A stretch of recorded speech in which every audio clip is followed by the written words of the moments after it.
This episode of Radcast Outdoors is brought to you by PK Lures, Bow Spider, and High Mountain Seasonings. Fish on! Hey, Radcast is on. Hunting, fishing, and everything in between. This is Radcast Outdoors. Here are David Merrill and Patrick Edwards.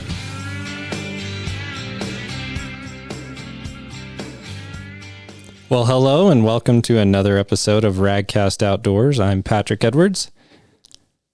And I'm David Merrill. So David's on the road, and we're going to do this podcast that I've been waiting to do for, I think, a year and a half, maybe 2 years. I have a special guest with us today from Alabama, and I have a lot of respect for her because she's one of those people that's really into, conserving the sport of fishing, telling the story of fishermen, and just has such a passion for fishing itself. And so it's my honor to have Sarah Parvin on the show. Welcome. Thank you. Thank you guys for having me. I'm so glad this is finally happening.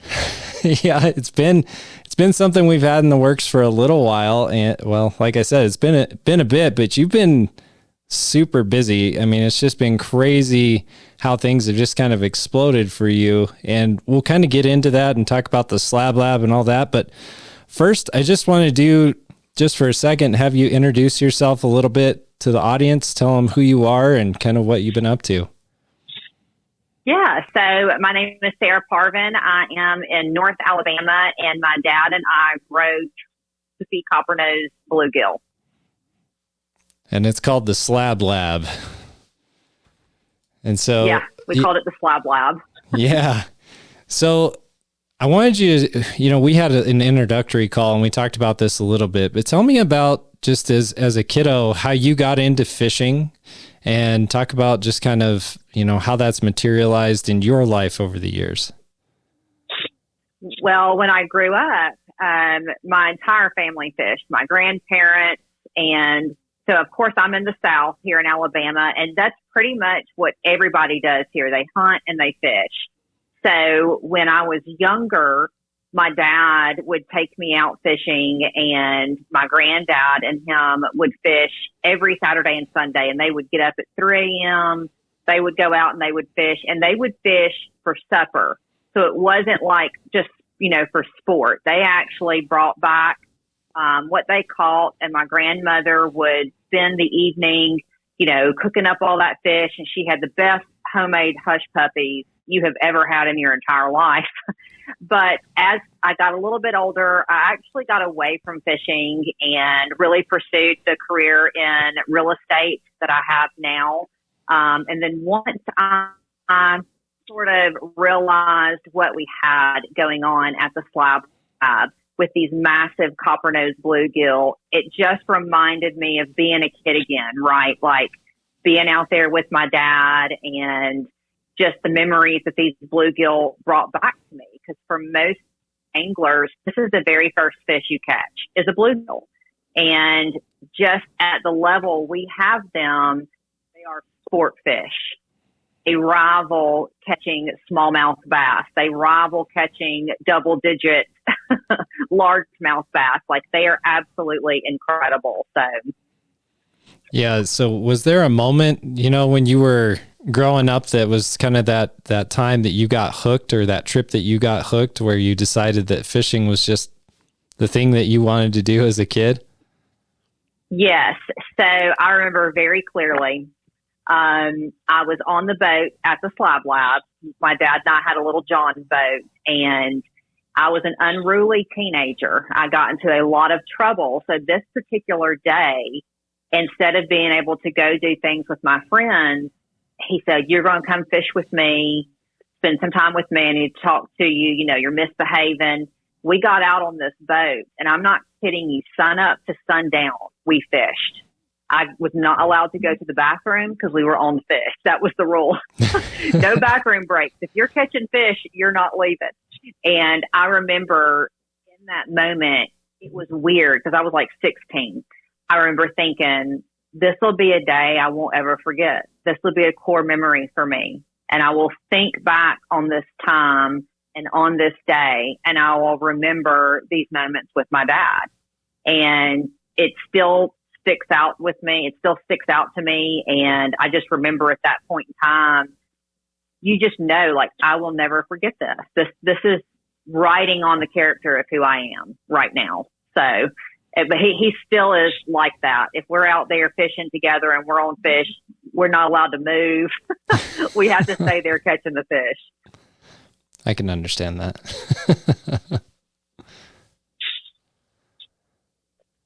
So, Sarah, I'll have to tell you, the very first fish I caught was a crappie. And I remember my buddy and I was probably 12, maybe 11. And we rode our bikes down to a canal and pond, and I had a cane fishing pole, right? I think it was a bamboo one, but no reel, and I caught that fish, put it in a grocery sack, rode my bike home, put it in a mason jar full of water, and put it on my shelf because I'd seen that as a kid around, pickled eggs or pig's feet or stuff in mason jars. I'm like, yeah, my mom found that about a week later and threw my trophy fish away. I'm still kind of upset that I come home after school and my fish is gone. Oh, I bet that smelled just as good as it looked. I don't remember the smell bothering me, but apparently it must have smelled. That's hilarious. We've just recently brought back the cane poles out at the Slab Lab. We make anybody that comes out there, like, you have to catch a fish on the cane pole. We're bringing it back. It's just so much fun. You cannot beat it.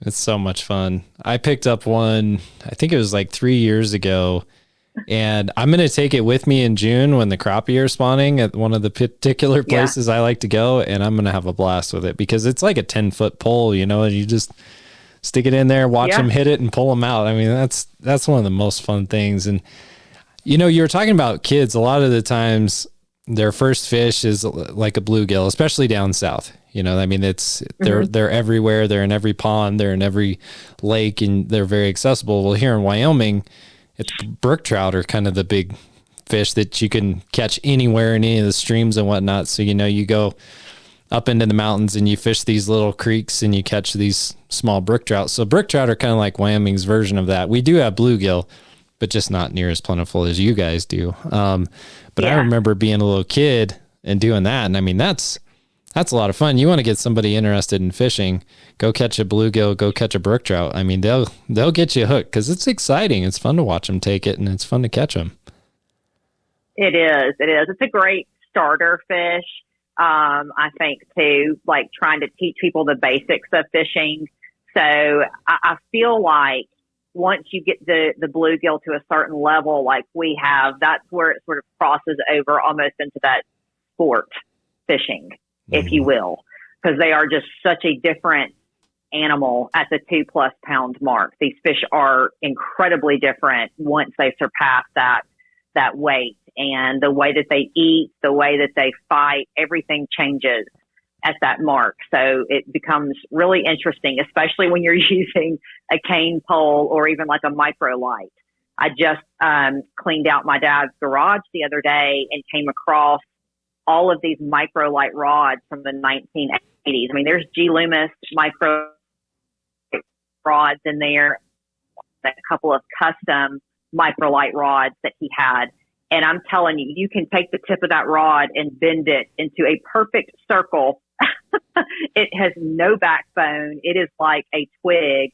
So I've been experimenting with them a little bit, and I cannot wait to catch a big bluegill using those microlights. And I want to go back to something you said. You're talking about 2-pound bluegills. Most of our audience is from, the Rocky Mountain West. So when you hear that, I can guarantee you people are listening to this and shaking their head like, what? Are you kidding me? A 2-pound bluegill? That's impossible. But it's not impossible. And that's really where I found you, is I saw you holding one of those on Instagram, I think, or Facebook. And I was like, holy smokes, like my jaw hit the floor. I was like, I have never seen a bluegill like that. And I was doing double takes because I'm like, maybe it's a red ear. No, it's not a red ear. The markings are wrong. That's a bluegill. Mm-hmm. And so talk a little bit about that. I mean, the kind of bluegill that you're raising and just how they're unique with those copper nose. Yeah, so the copper nose bluegill is a subspecies of bluegill. So it's not the same as a red ear, aka shell cracker, or a green sunfish. These copper-nosed have a couple of distinct features. Number one, they have got to be where the climates are warm. They are a native fish to Florida. They were introduced into the Southeast region in the mid-1980s. And they've got a big copper band that goes across their forehead and a big black spot on their dorsal fin. Sometimes they've got blue around the gills, but they grow a little bit faster than your average native bluegill, and they also can get a lot larger than your average bluegill. So what is the world record for a bluegill? Right now, the International Game Fishing Association does not have a separate category for a copper-nosed. So the bluegill category is still held it's also the state record here in Alabama, is still 4 pounds, 12 ounces, caught back in 1950. That is insane. That is a monster. Mm-hmm. I know for me, mm-hmm. I've been pursuing bluegills my whole life because I love to catch them. They're fun to catch. They fight really hard. They're fun. They're pretty. They're just a really cool fish. And when I was younger, we would catch them, but they were probably 5 or 6 inches. I mean, here in Wyoming, it's really cold. It takes forever for them to grow. But I remember going to Nebraska, and there was a lake that I fished where they were on the spawn, and I caught some that were 10 inches, which was huge to me, Huge. Mm-hmm. and then I see yours, and I'm just like, what in the world? I mean, I'm missing out on this, but I think it's really cool to see a fish that can grow like that. That's a panfish, right? That you don't expect to see panfish that size. But I want you to go back and tell me the story of how you ended up here. How did you end up with copper-nosed bluegill? Because originally your lake was largemouth bass, correct? Yes, correct. So originally we were a trophy bass lake, and we had a couple of fish kills, which can happen when your water gets out of balance or your pond becomes too crowded, or a number of things can happen naturally where you lose fish. We had a total fish kill in June of 2018. We lost everything. The only thing that survived were these copper-nosed bluegill fry. And those fry had spawned out, had hatched, because we had stocked in copper-nosed to feed our trophy bass. So they were the forage base for growing trophy bass. And once the fish kill happened and we had some of those fry that survived, we started over. That's what my dad and I decided to do. We were going to start over with the pond. And at that point in time, we had every intention of continuing the trophy bass program until about a year, 18 months into it, I started realizing these copper-nosed, they're different. These fish are built different. Like, I was catching 7, 8-inch copper-nosed that had shoulders. And I was like, hold up. And it wasn't just one. It was multiple fish coming out of here that were abnormally large. So at that point in time, Dad and I decided to halt the trophy bass program and really push the envelope with growing these trophy copper-nosed. And it is absolutely the best decision we could have made. And we didn't know it then. We just thought, we're going to do something a little bit different. Not a lot of people are doing this. Why not? Let's do it. Let's see what happens. And I'm so glad that we went with that decision, because these fish are phenomenal.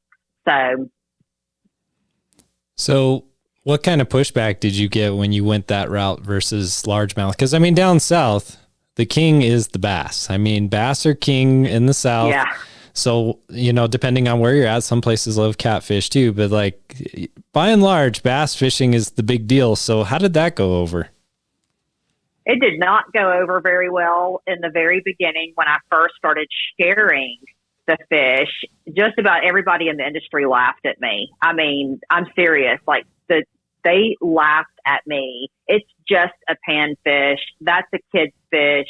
That's just a bluegill. And it has taken me almost a year and a half to really change that narrative that surrounds these fish. So I'm finally doing that, and people are really appreciating the work and the effort that Dad and I and American Sportfish put in to growing these monster copper nose. So it's like it's starting to really evolve now, and people are paying attention. The industry is like eat up with it. They love it. So we finally made it through that really rough part where people were joking on me and calling me all kinds of names, and I was prepared for it. I was ready. I was like, whatever. Y'all are just mad because y'all don't have monster copper nose. Yeah, I think it's interesting because they're, I mean, just like crappie, they're just a blast to catch. Go ahead, David. Yeah. So coming into this industry, the fishing industry, what, as a female, what's your perspective and what's unique and challenging from the female perspective as kind of a, say, professional angler? Everything. This industry is very difficult to break into. It's highly saturated. But when I see an industry like fishing that is so saturated with influencers and the professional level and all of that, it inspires me because I feel like, well, if it's so saturated, there's a huge market and I'm going to create space. And instead of chasing down this market, I created it with the copper-nosed bluegill. And so being a female, you know, people think a lot of things about females in the industry. You know, if you look a certain way, they think things come easier. If you do things a certain way, they think things come easier. And it's really not the truth. In reality, you know, we don't get a lot of respect in this industry. And I want to change that. I want to change the way that people view this. That's why I'm very cautious about the type of content that I put out. It's not that I fault women for doing things differently. I just have a unique opportunity here and I want to be respected and I want people to see the value in the fish story. This is something that I'm doing with my dad, who is 71 years old. He's in the last phase of his life. I want to make something that leaves a lasting impression after he's gone, the same way after I'm gone. So these are legacy type fish. And coming into an industry that's so geared around bass fishing and people, you say bluegill and they think, you know, 5-inch skinny little fish that you accidentally hook with your treble hook, having to change that narrative. I mean, it's been one of the toughest things that I have ever tried to tackle, but also one of the most rewarding. So it's a difficult industry. I'm not going to lie to you. It's very hard to come in and sort of make a name for yourself. And I can say, especially when you have no sponsors. I mean, I have no sponsors. Dad and I, you know, do all of this on our own, and there's just no, you know, it's difficult to sort of stand out in the crowd. Yeah, one of the things I really respect about you is you always keep the focus on the fish and the fishing and telling that story. I mean, you can find lots of Instagram accounts and Facebook accounts that don't do that. I mean, they focus on lots of other things. And, you know, I'm always just like I said, my jaw hits the floor every time I see these fish because it's like, man, that is a dream fish for me personally. And just to see that somebody's doing it and doing it well, it's just like, man, that is super cool. I think the other thing too, like you said, it's such a saturated market in fishing. I've been involved in the fishing industry since about 2008, 2009. And it's really tough, right? It takes a ton of work. And I do respect the amount of time because I mean, it's evident just seeing the content that you do put out, how much time and effort that you are putting in. And so I really respect that, but talk about that a little bit. I mean, what's a day to day for Sarah Parvin look like? Well, I have a full-time job, believe it or not. I'm not paid just to play around and fish and, you know, do Instagram. I have a full-time job. So I usually get up at about 4:30 in the morning and start my day. And I usually go till about 8:30 at night. And in between the work that I do in mortgage and real estate, I have to be out at the Slab lab. Of course, I fish, duh. But there is a lot of actual like manual work that has to be done almost daily, from loading fish feeders just to making sure that everything is going, the correct way, because when you operate a trophy pond at this level, you make one wrong move and you could be in trouble. Your entire pond could go belly up. So we've got American Sport Fish that are located in Montgomery, Alabama. They manage our water for us and help us with electroshocking and doing all of that. And, I try to get content that is family oriented, and a lot of the big parts of sort of my vision when I decided I was going to write this story in real time was to show how beautiful these fish are. And that, for me, has been one of the biggest wins that I've seen here recently, is people commenting on the works of art that these fish are. Every single fish is different. Every single fish is different. Their scale patterns, their coloring, the shape of their helmet or their big chest that Dad and I call the brisket.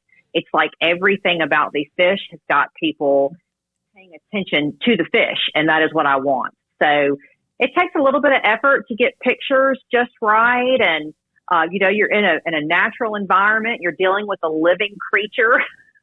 Trust me, I have got pictures where I have fish up in the air and like things are happening, but it's fun and I still enjoy it. So it doesn't feel like work to me, but it is. It is a lot of work. Yeah, you talk about fish in the air. I'll have to send you a picture of my daughter, Faith. She's like holding this 23-inch rainbow, and the tail is about to slap her in the face, and her eyes are closed, and she knows it's coming because she can't hold on to it. Those are the best pictures in the world. They are. They're really good. The other thing I was going to ask you about, as far as like the operation, how do you deal with issues like? So my dad worked for the Game and Fish Department here in Wyoming. I know that birds can be a problem, especially like, blue herons, those kind of things where, they eat a lot of fish. So how do you manage that for your pond? Because it's got to take its toll. It does. And we have a couple of blue herons around our pond all the time. We also have a bald eagle that lives he has a nest literally like 20 feet in the tree from the Slab Lab. And we named him Baldy. We even built a big 20-foot statue of Baldy because he's very special to us. It's not awesome. Every day you have a bald eagle to share a home with. But Baldy, we let Baldy eat. He can pick up some of the bigger bluegills. The heron cannot. Some of these bluegills are so big they can't be picked up. Some of the smaller ones, we're okay with that because bluegills reproduce. A female bluegill can lay thousands and thousands of eggs in one spawn. So it's almost like they are natural population control to a degree. But we've got so much structure, Slab Lab, where these fish can escape predation. It's not that big of a concern for us. It's 5 acres, 5.2 acre lake. A heron wants to sit there and pick off a couple of fish. Yeah, it's nature. Like, what are you going to do? Because you can't shoot them in the state of Alabama. You can't shoot the blue heron. Yeah, I know that they can cause some issues though. Like the fisheries guys would always just be like, "Oh man, we got blue herons again," because they eat quite a bit of fish, but. That was just something I was curious about. What are some other factors you have to worry about? Because I'm sure water quality is probably the most important factor, isn't it? It is. And so one of the interesting things about the Slab Lab is that the pond itself has never been drained. We've never started over with new water after those subsequent fish kills, which could have been a way for us to really preserve the water quality, but we weren't that forward thinking almost 5 years ago when the last fish kill happened. So we have to treat the water and we have to treat it regularly. One of the things that we struggle with here in North Alabama in the heat of the summer is harmful algae blooms. Most recently, we just had blue-green algae, which is actually a bacteria.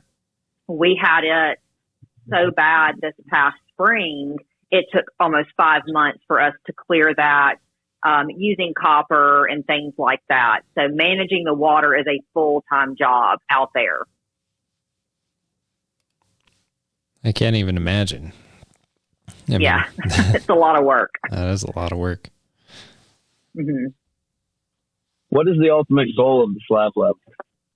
We want to produce a 5-pound copper-nosed bluegill. We want to grow it. What do you think it's going to take to get there? A lot of prayers. And, well, I think that we'll do it. I believe that if anyone will do it, we will do it.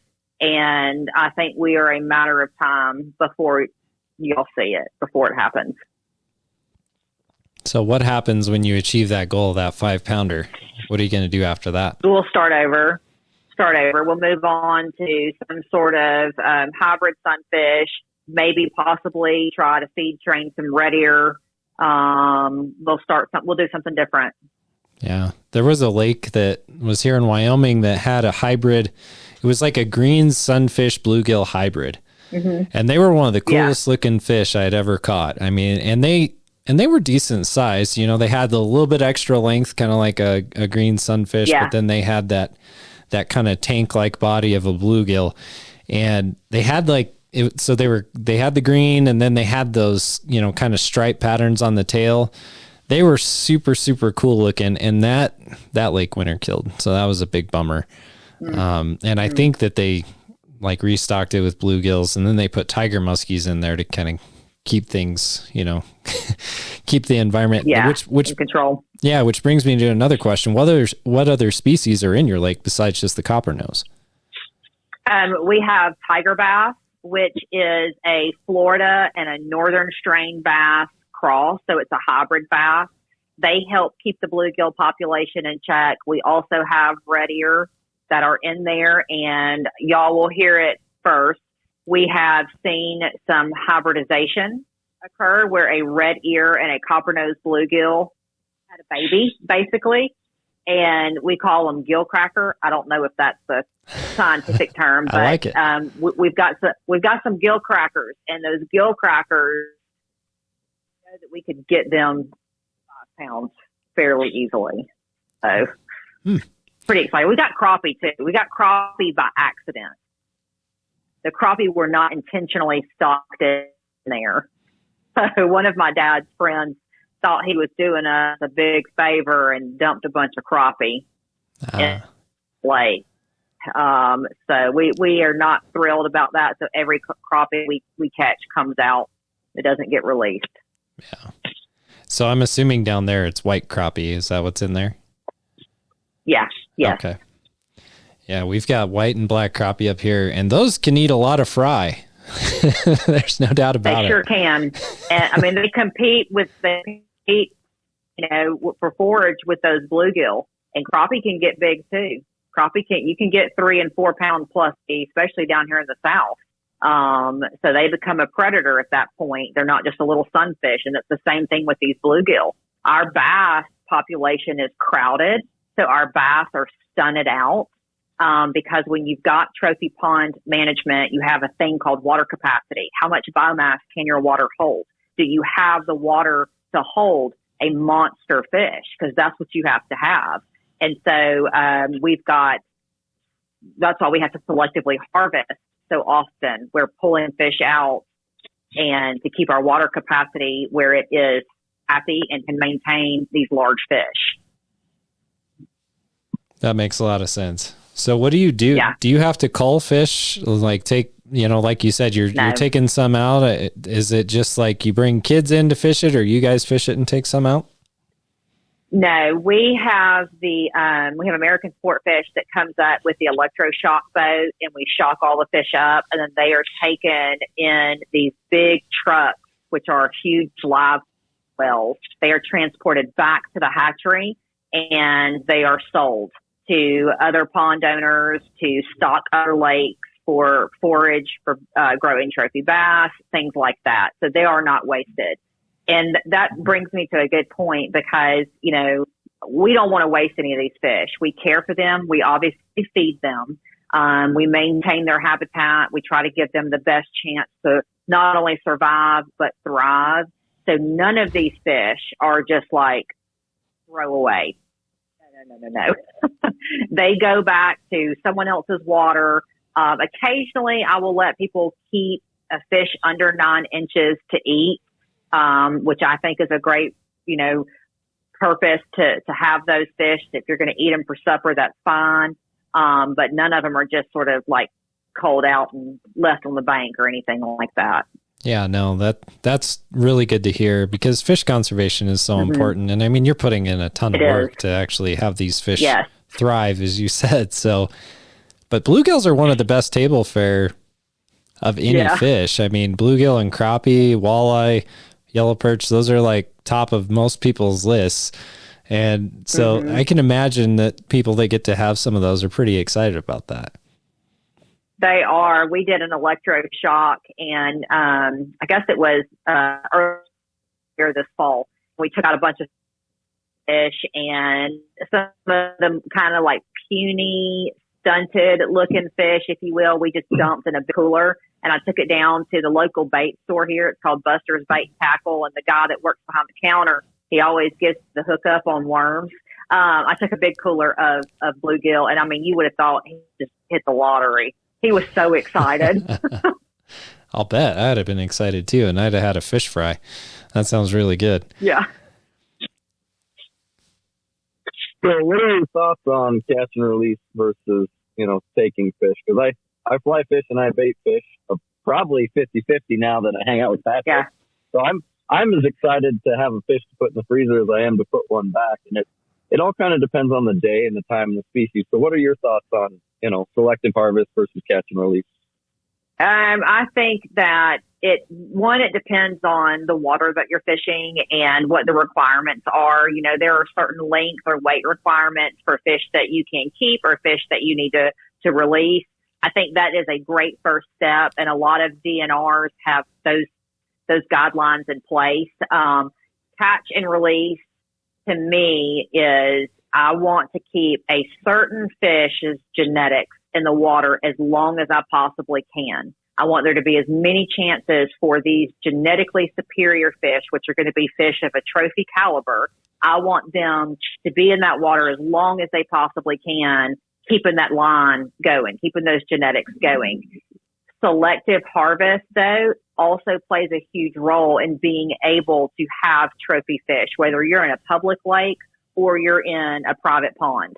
So you have to be able to take out fish as well. So it's really important just to, be mindful of, what are you out there doing? The best gift you can give another fisherman is to put a good fish back. Put the big fish back, keep the small fish. That's usually the general rule of thumb. Yeah, because some fisheries, they can get overpopulated, just as you said. Carrying capacity is a big deal in a body of water. And if you have too many mouths to feed and not enough feed, that can become a real big problem. Like we see it in the mountains a lot, where you'll have a beaver pond, just as an example. You'll catch brook trout out of there, and their heads are almost as big as their bodies because they're super old, but there's not enough forage in there. So it's good to keep those and have them out over the fire that night, and then release the bigger ones that you catch in some of the other lakes that you run into. And it's just an interesting issue, because it's, you have the zealots who believe that you gotta release everything. You can't keep any fish. Well, that's great in theory until you get to a lake where it's actually damaging the fishery and you're harming it by putting those fish back. It's like, it's okay to consume fish too. That's part of the fun. And hopefully something you enjoy, right? Yes, absolutely. And I think people everybody is either one way or the other. Well, there is a happy medium in the middle, and that's where most people need to fall. So, yeah, I feel like I'm in the middle of the bell curve. There's places I go that I keep fish, and there's places I go that I don't keep any fish, and there's a reason for it. It's like that brown trout I sent you the picture of. That fish is still in there. It'll be caught again, I'm sure. Yeah. And I'm glad, because that was one of the prettiest fish I've ever caught in my life. Right. Well, one of my favorite movies is A River Runs Through It. And my all-time favorite scene in that movie is when the youngest son, Paul, catches the biggest fish. And all three, the two brothers and the dad, lay their fish on the bank and compare, right? And they're all Yeah. going home and eating fish for dinner. And I don't know. As a big elk hunter, my favorite movie still is A River Runs Through It. So. Mm-hmm. Mm-hmm. Mm-hmm. Yeah, I was going to ask you about this too. We talked a little bit about this in our introductory call, but the importance of sharing fish stories with each other and telling the story of what we love, what our passions are, is critical to the future of angling. And you had shared some things with me, and I was hoping you could share those with the audience as well. I think for me, as I've gotten a little bit older, I have really had the realization how precious time is. We live in a world where everything is at our fingertips, right? Like we've got cell phones and iPads and technology and devices, and you lose a little bit of reality because of all of that and just being plugged in and connected all the time. So I've had a stroke this past May. So it's been not quite a year, but he had a stroke, and it really sort of was eye-opening for me because I realized we had already started the Slab movement. We were already on this journey together, right? And that stroke happened. And it was the type of stroke that it should have been a lights out stroke. He shouldn't have survived this type of stroke. And he was in the hospital, and in a rehab hospital for 3 months after he had this stroke. And I was staying at the Slab lab, and I was in charge of day-to-day operations and feeding the fish and just keeping everything running. And it just dawned on me, like, our story could have ended and we would have never seen it through.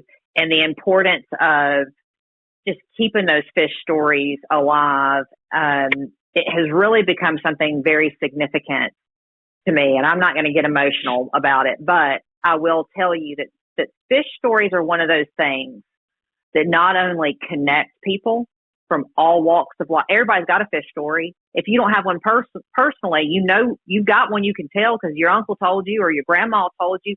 Everybody's got a fish story somewhere, somehow. And it's a great connector of people, but those fish stories outlive us. I mean, I can't tell you how many fish stories I've heard.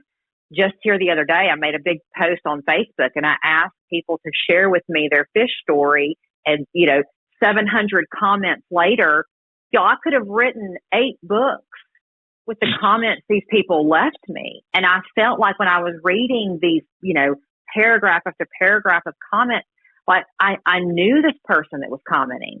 I was there. I was in the moment with them when their granny caught that, big catfish on a cane pole. And I was there with them. And I just thought, this is an incredible, impactful thing. And this is what we need. This is what we need. Of course, because of social media, you have to have a little bit of shock and awe, which our copper-nosed bluegill are. It's the story. We came back from a total loss, like a devastating fish kill. I'm not talking about just a couple of fins. I'm talking belly up, fins up, surface level, bank to bank across our pond. And if you're in the pond management industry at all, that's hundreds of thousands of dollars gone overnight. And to rebuild and to do this, it's a comeback story. It really is. And with an underdog of a fish, like it doesn't get any better. It doesn't get any better than that.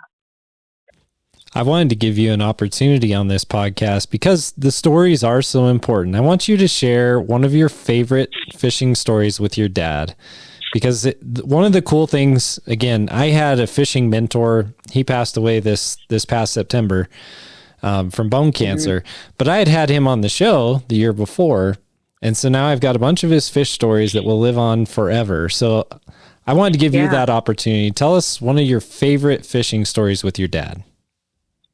I have way too many to pick from, but this one sticks out in my mind because it was a little bit more recent. When my dad would take me fishing, he'd have to do everything. I was a kid, y'all. I mean, I wouldn't bait the hook. He wasn't about to let me cast his rod and just make a mess. He did everything. So he would bait the hook, send it out, set the hook, start to reel, and then hand me the rod. And a couple of weeks after he came home from a stroke, I'd been staying with him to take care of him after he came home. I got him out on the dock, and I said, we're going to fish. He said, I'm not so sure that I need to do that. And I said, oh, no, we're going to fish. And so I tied the knot, baited the hook, cast it out, set the hook, handed him the rod. And it was in that moment, I looked at him and I said, it's like the torch is being passed here. Like this is where we are. And he was okay with it. And a couple of weeks after that, I got him back out on the dock. We were fishing again, except he was doing all of it. And he kept trying to hand me the rod to reel the fish in. And it just makes me think like how selfless that is, especially because if you're an angler, you know, you want to fight that fish, you want to catch that fish, like you want the whole moment. Just the selflessness of that. I was like, yeah, this is going to be one of those times, like this is another core memory right here that I will have when he's no longer here. I will remember this. I'll remember the moments, the way that the sunlight was on the water. I'll be able to feel and see everything. And that's what fishing stories are for me. I just absolutely love them. And I encourage people to share theirs with me all the time. And I truly care. Like, I'm not just asking, like, I want to know, tell me, give me every detail. Give me every detail, you know? That's a wonderful story. I'm glad you were able to share that. Mm-hmm. Yeah, it's, I don't know. It reminds me of, you know, just my journey growing up. My dad's 80. And we still go fishing together, but things have certainly changed where, you know, he's relying on me a lot now of like, okay, Patrick, take us to the spot that you want to fish. And what should we be doing today? This and that. And I don't know, it's kind of cool to see. And I know with my 4 kids, you know, you talked about casting it out for them and doing all that. I'm seeing them evolve pretty quickly to where they're getting to the point where they're very self-sufficient with their own rods and untangling their own lines and tying knots and doing those kind of things. So it's fun to watch that progression over time. And that brings me to another thing that we talked about is you talked about working with an organization to get kids involved in the outdoors. So I wanted you to share a little bit about that as well. Yeah. So, and y'all may have this organization out there. It's called the Mayfly Project. And we have a chapter here in North Alabama. And what the Mayfly Project does is they take foster children and they teach them how to fly fish.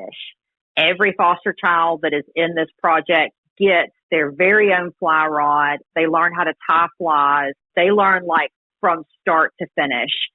And, you know, as foster kids often do, they go from place to place.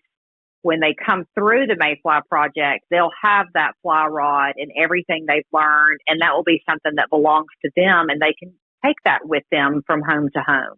And so the end of next month, which will be April, we have the Mayfly Project is coming out to the Slab Lab, and those kids are going to be fly fish for these monster bluegill, and they're going to get to have like their fishing story. Like it's going to start. Because I can tell you, I just learned how to start. Well, I just started learning how to fly fish.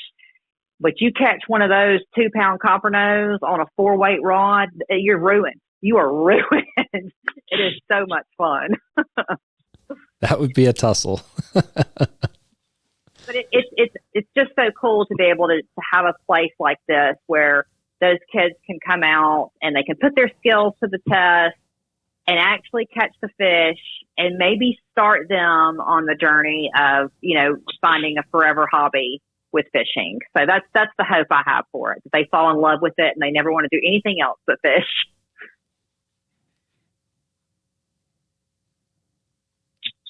No, I can appreciate that. You know, just the whole conversation as far as my dad started my brother and I both fishing probably. There's a story of me sitting in a Chevy Love truck in a car seat at 1.5-year-old crying while dad's catching brook trout in front of the stream, right? I'm like, we all have those stories and we all have been hooked on fishing, right? So I'm excited to see that it getting passed on to the next generation. Yeah. Even though I'm more of the hunting half, Patrick knows that as far as fishing and being ruined, I took our son to Alaska. We have videoed picture of me holding the rod and holding his life jacket while he reeled the salmon in because he wasn't going to be able to hold on to the rod And if he was able to hold on to the rod, that fish is going to pull him right in the river. So Definitely. That's awesome. that'll ruin you for fishing, won't it, Patrick? Yes. Yeah. It was pretty fun watching Hunter. I mean, he's so seriously, Sarah, like he's hanging on for dear life as this sockeye salmon is ripping line and David's holding on to the rod and to him like, oh crap, he's going to go flying into the Kenai River. It was really cool to watch. All the people around were watching and just smiling because, I mean, what could you do that would be more fun as a kid than catching a sockeye salmon in the Kenai? I mean, that's pretty epic. That is. And so how did he react? Did y'all get the fish in and did he go crazy over it? Was he scared of it? Like, how did he react? Oh, he was pretty excited to touch and feel and be part of the fillet process. Now, we are on the river for 10 hours at a whack, so there's times he's just standing on the bank like, hey, I'm done with this for the moment. But he'll get to look back on that in a decade or two, maybe when his old man's too old to go, when he's up there going, my dad brought me here when I was, knee-high to a grasshopper. So on that same thought, what is your favorite fish to catch and eat? I'm going to have to say bluegill. How do you prepare it? I love them. And it depends. Usually we will just clean them up and fry them with a little bit of cornmeal, some lemon pepper, or maybe some like Cajun seasoning, hot grease, deep fry them. I'll tell y'all, they are to die for. The bigger fish, we don't cook. Obviously, we release those, but I have heard that the bigger the bluegill, the less sweet it is, and the meat's not as tasty, which is also a good reason if you catch a giant bluegill to release it. So I will say that, but definitely bluegill. We love to cook them and eat them. Yeah, I would agree with that. Same thing with. Go ahead, Patrick. I was just going to say, like, same thing with walleye. Like, if you're eating like a 16 to 19 inch walleye, it's going to taste way better than if you were to catch and keep like a 25 to 30 inch walleye. So, yeah, exactly. Yeah. Put those big ones back. But go ahead, David. I was, when you were talking, thinking about halibut. You get up to 40, 60 pounds. The grain of the meat is pretty tight. It's pretty sweet. Yeah. You get over about 100 pounds on a halibut, and the grain gets so wide that it gets flaky and dry. And those 300 pounds, those are the big hens that are full of eggs. Let that 300 pound halibut go. Go catch a couple 40, 50 pounders. Those are the good ones to eat. Yep, exactly. Now, you had mentioned that you like elk and that you had tried elk. Oh, yes. So I was curious, what kind of elk cut did you get and how did you prepare that? It was actually a friend of mine. Where did he go elk hunting? I can't remember where he went, but he brought back everything, and it was this elk sausage. And I'm going to tell you, it is like the best thing we've ever had. He brought back, we had elk hamburgers, and they were really good. But this elk sausage, because we deer hunt a lot down here. We have deer sausage. Elk sausage is a totally different ball game. This stuff was so good. I mean, we were like eating it just like it was going out of style. So that has been some of my absolute favorite was the elk sausage that they had from their hunt. I want to say they were in like maybe Montana. I'm not real sure. There's a bunch of FBI guys that went on this hunt, and they were kind enough to bring us back the spoils. So it was nice of them to do that for us. Yeah, David and I eat a lot of elk, especially David. He elk hunts like crazy, and I know our kids, man, we make jerky or sausage or any of that, it is gone in a hurry because they just devour it, right, David? Yeah, they do, and I'm prompted to think of my second favorite movie, and it's Jeremiah Johnson.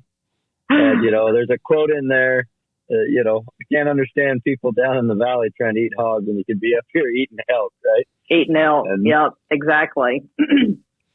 The other quote is, many a man has come to the mountain trying to get from the mountain what they couldn't get from down below, and it all comes to nothing. That quote, when you really think about that one is, and it's an elk hunter movie, I think. I don't know. I'll have to watch it again. I've watched it a few times, but yeah, I like to eat elk for a reason. Hog is fine.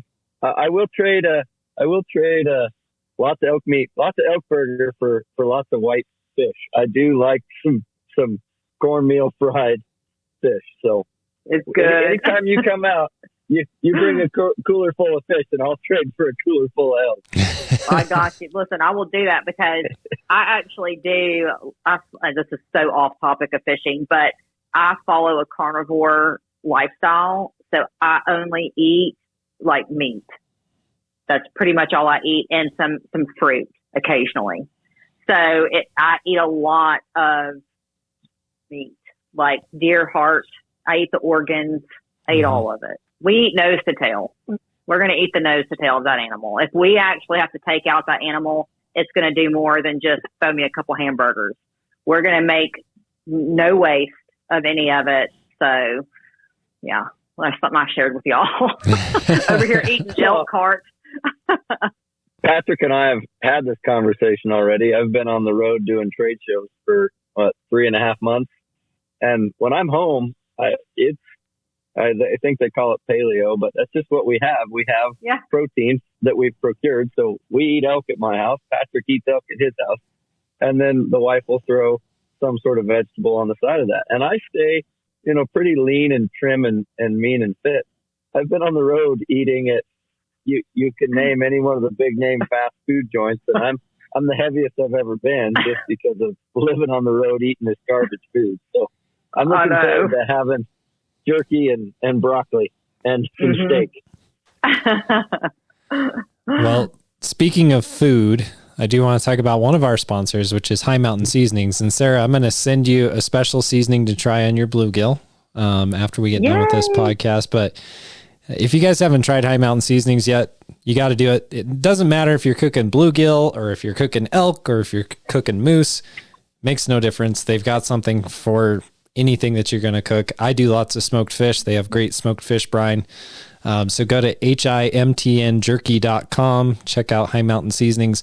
And I did want to talk about this sponsor too, Sarah. So PK Lures is one of the sponsors of our show. And I've been working with PK for many, many years. And they have a couple of these jigging spins that are just perfect for bluegills, especially out here in the Rocky Mountain West. One of them is called the PK Predator Spoon. If you haven't tried it, catching bluegills, it is so much fun. It is a blast. So I'll have to get you one of those too. But that'd be awesome. Thank you. Yeah. So it's been really fun having you on the podcast. Again, been waiting for a while. We just both had crazy schedules, and I really appreciate you taking the time to make it happen, because I know you've got 100 other things to do, but we're super grateful for you taking the time. And it's fun for me when we get to interview people that are passionate about the same things, right? Like, we want to see fishing get stronger, more resilient. We want to see more kids doing it. We want to pass that on. We want to tell this story. So I just wanted to say thank you for that. And then also, if people want to know more about the Slab Lab, know more about you, where do they go to find out more information? You can find me on Facebook, Instagram, TikTok, and YouTube at Sarah the Closer Parvin. To be honest, I don't care for TikTok very much, so there's not a lot that happens on that platform, but all the other platforms I'm very active on. You can message me. I do my best to respond to every comment, every message, and it is me actually responding. So you can find me there, Sarah the Closer Parvin. All right, awesome. Thank you for that. David, I'm going to do the outro stuff here, and then we'll talk for just another minute. So, Sarah, can you hang with us for like 2 more minutes? Sure. All right. Absolutely. Hang tight, and I'm going to mute everybody and go through the outro, so hang tight. Okay. Thanks again for listening to the Radcast Outdoors podcast. We hope that you've enjoyed the show. If so, please go to Apple Podcasts, Spotify, or wherever you're listening to this podcast, and subscribe, share, and give us a 5-star rating, which really helps other people find the show. You can find all of our shows, recipes, giveaways, videos, and much more at radcastoutdoors.com. While you're there, please help support the show by purchasing a Radcast Outdoors shirt or hat. Please don't forget to follow us on Facebook and Instagram. We also have a Radcast community on Facebook called Radcast Nation, and we'd love for you to join in the conversation there. And of course, please help support our sponsors who make this show possible. Thank you again to PK Lures, bow spider, and high mountain seasonings. Until next time, get out there and enjoy the outdoors.